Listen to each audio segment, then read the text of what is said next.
Cela fait maintenant quelques années que les progrès dans le secteur de l'intelligence artificielle nous en mettent plein la vue et que nos ordinateurs ne cessent de gagner en polyvalence. Pourquoi ne pas les mettre au service de la planète? C'est ce que nous a proposé l'entreprise Neymer. Nous sommes 15 élèves de première année du cycle ingénieur civil des mines de Paris et nous nous sommes donné pour objectif de répondre aux attentes de cette entreprise. Notre objectif est alors simple.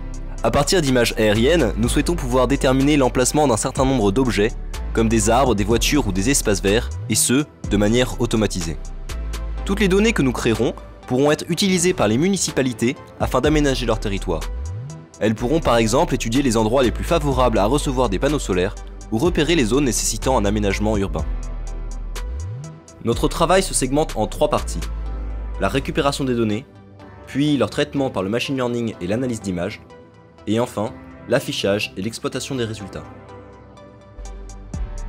En fait, une des grosses difficultés lors de l'implémentation d'algorithmes d'intelligence artificielle, et en particulier de deep learning, c'est l'obtention de données. Il faut disposer de données labellisées pour pouvoir entraîner l'algorithme, et celles-ci sont souvent indisponibles ou incomplètes.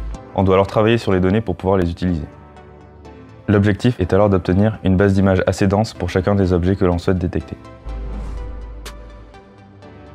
En fait, notre algorithme, on voulait lui apprendre à détecter la présence d'arbres. Donc ce qu'on a fait, c'est qu'on lui a donné plein d'images et à chaque fois, on lui a précisé si oui ou non il y avait un arbre.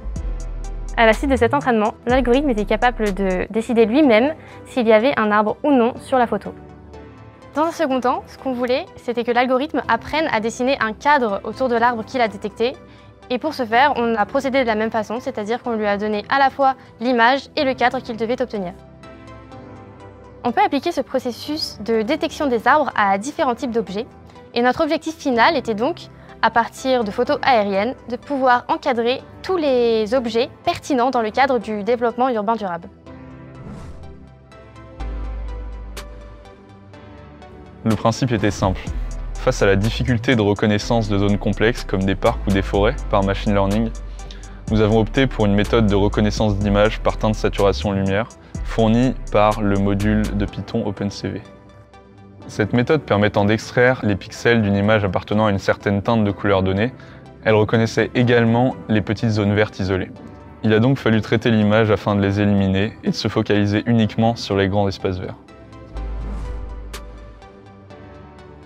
Donc on a créé une interface graphique notamment pour afficher nos données qui ne sont pas forcément lisibles à l'œil nu, donc sans passer par un logiciel type QGIS. L'apport principal aussi de cet algorithme, c'est donc on part sur une image de 1 km² sur 1 km et on va pouvoir sur cette image sélectionner un rectangle, donc une zone géographique, dans laquelle on va tirer des statistiques sorties des données de nos algorithmes précédemment utilisés. Donc notamment dans ces statistiques, il y a la proportion d'utilisation du sol urbain, donc bâtiments, espaces verts, publics, privés, routes, etc.